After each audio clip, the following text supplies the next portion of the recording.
नमो नमः। आज गुरुवार आषाढ़ शुक्ल द्वादशी विक्रम संवत 2081 18 जुलाई 2024 श्रीमद् भगवद गीता के 11वें अध्याय के 39वें श्लोक से विवेचन देखते हैं।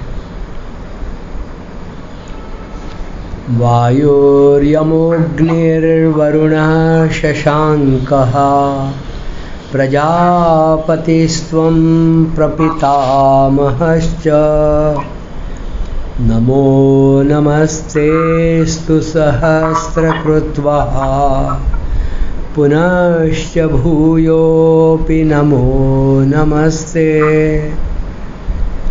साधक संजीवनी के माध्यम से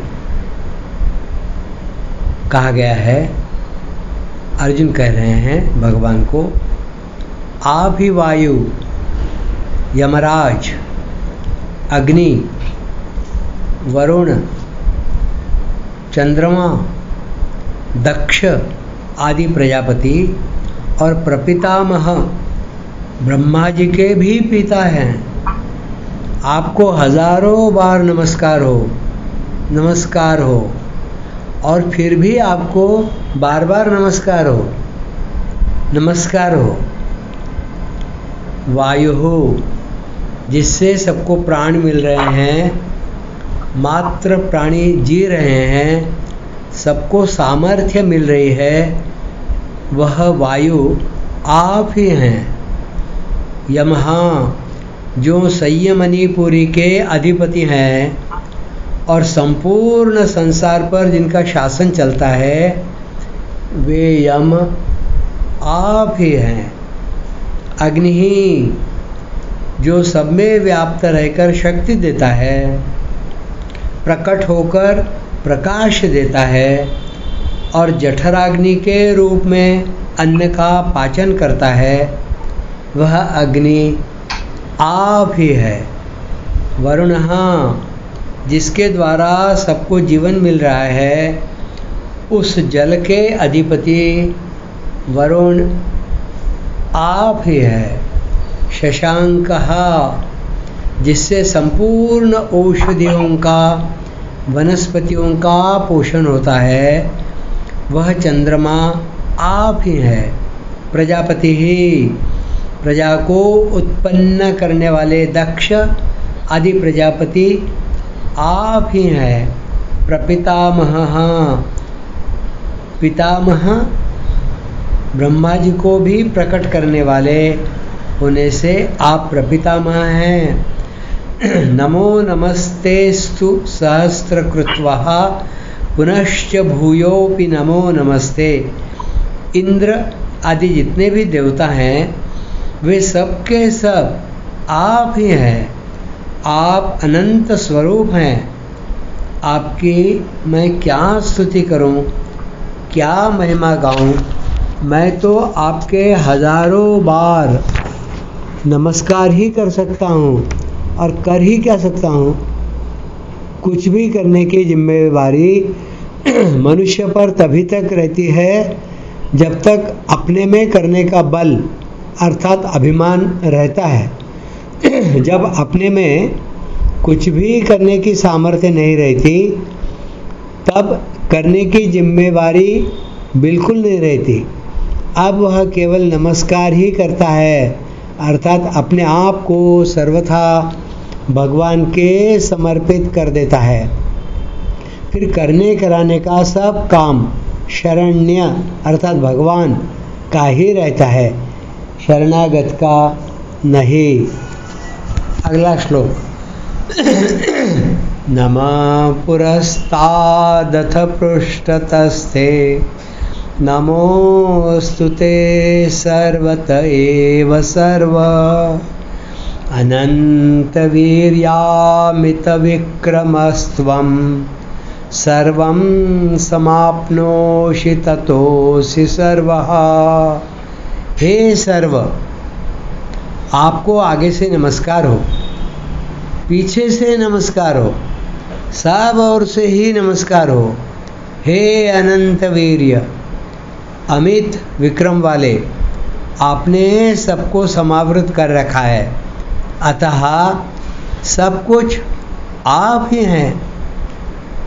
नमः पुरस्तादथ पृष्ठतस्ते नमोस्तुते ते सर्वत एव सर्व।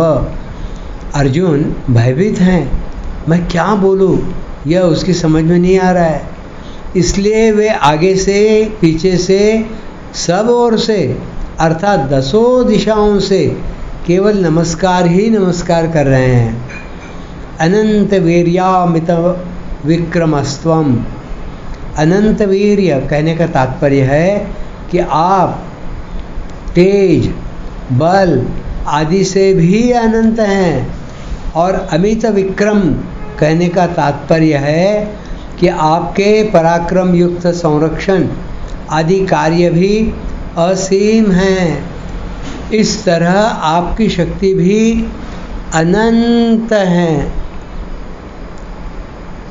और पराक्रम भी अनंत है। सर्वं समाप्नोषि ततोषि सर्वः। आपने सबको समावृत कर रखा है, अर्थात संपूर्ण संसार आपके अंतर्गत है। संसार का कोई भी अंश ऐसा नहीं है जो कि आपके अंतर्गत न हो। अर्जुन एक बड़ी अलौकिक विलक्षण बात देख रहे हैं कि भगवान अनंत सृष्टियों में परिपूर्ण व्याप्त हो रहे हैं और अनंत सृष्टियाँ भगवान के किसी अंश में हैं।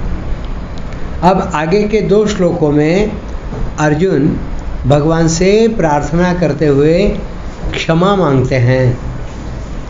सखेति मत्वा प्रसभं यदुक्तं हे कृष्ण हे यादव हे सखेति अजानता महिमानं तवेदं मया प्रमादात् प्रणयेन वापि यच्चावहासार्थमसत्कृतोऽसि विहारशय्यासनभोजनेषु एकोऽथवाप्यच्युत तत्समक्षं तत्क्षामये त्वामहम प्रमेयम्।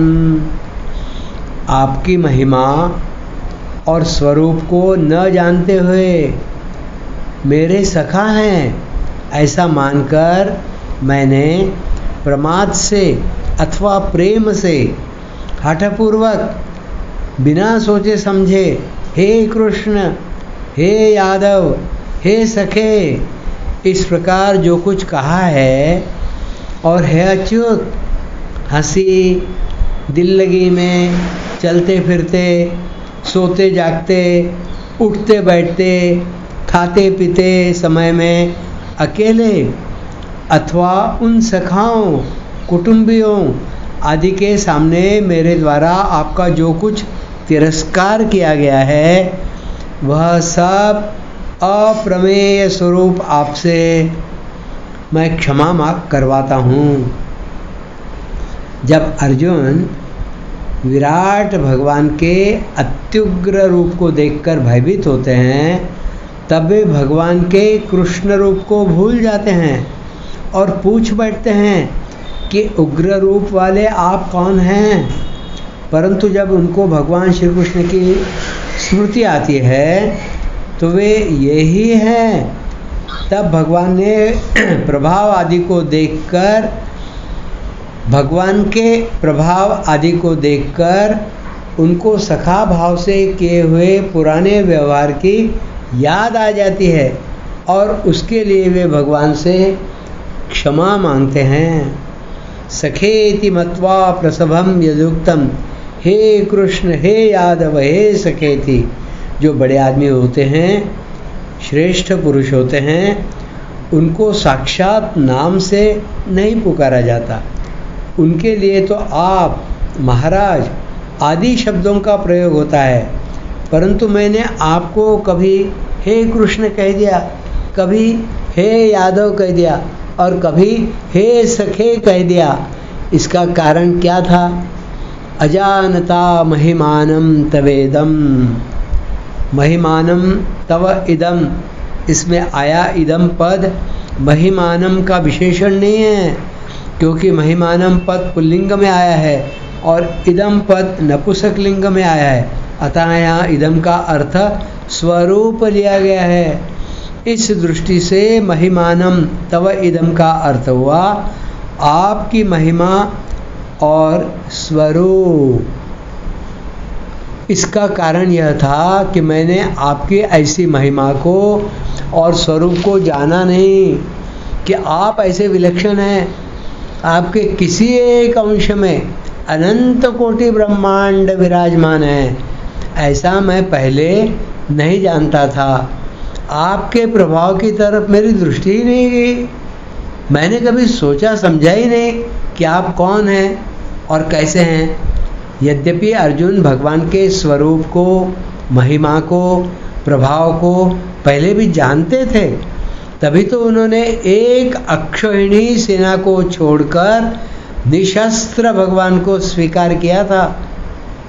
तथापि भगवान के शरीर के किसी एक अंश में अनंत कोटि ब्रह्मांड यथावकाश स्थित हैं, ऐसे प्रभाव को, स्वरूप को, महिमा को अर्जुन ने पहले नहीं जाना था। जब भगवान ने कृपा करके विश्वरूप दिखाया, तब उसको देखकर ही अर्जुन की दृष्टि भगवान के प्रभाव की तरफ गई और वे भगवान को कुछ जानने लगे। उनका यह विचित्र भाव हो गया कि कहाँ तो मैं और कहाँ ये देवों के देव, परंतु मैंने प्रमाद से अथवा प्रेम से हठपूर्वक बिना सोचे समझे जो मन में आया वह कह दिया। मया प्रमादात प्रणयेन वापि, बोलने में मैंने बिल्कुल ही सावधानी नहीं बरती। वास्तव में भगवान की महिमा को सर्वथा कोई जान ही नहीं सकता, क्योंकि भगवान की महिमा अनंत है। अगर वह सर्वथा जानने में आ जाएगी तो उसकी अनंतता नहीं रहेगी, वह सीमित हो जाएगी। जब भगवान की सामर्थ्य से उत्पन्न होने वाली विभूतियों का भी अंत नहीं है, तब भगवान और उनकी महिमा का अंत आ ही कैसे सकता है? अर्थात आ नहीं सकता है।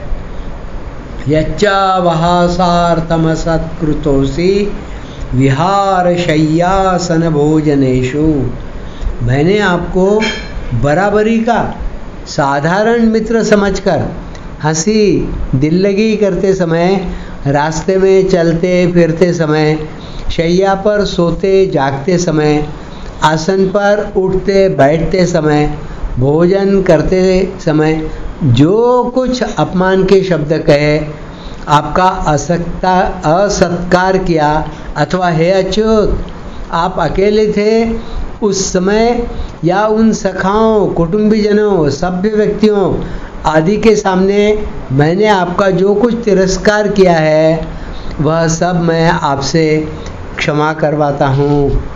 एको थवाप्यच्युत तत्समक्षम तत्क्षामये त्वामहम प्रमेयम। अर्जुन और भगवान की मित्रता का ऐसा वर्णन आता है कि जैसे दो मित्र आपस में खेलते हैं, ऐसे ही अर्जुन भगवान के साथ खेलते थे। कभी स्नान करते तो अर्जुन हाथों से भगवान के ऊपर जल फेंकते हैं और भगवान अर्जुन के ऊपर। कभी अर्जुन भगवान के पीछे दौड़ते तो कभी भगवान अर्जुन के पीछे दौड़ते। कभी दोनों आपस में हंसते हंसाते, कभी दोनों परस्पर अपनी अपनी विशेष कलाएं दिखाते। कभी भगवान सो जाते तो अर्जुन कहते तुम इतने फैलकर सो गए हो, क्या कोई दूसरा नहीं सोएगा, तुम अकेले ही हो क्या? कभी भगवान आसन पर बैठ जाते तो अर्जुन कहते आसन पर तुम अकेले ही बैठोगे क्या, और किसी को बैठने दोगे कि नहीं?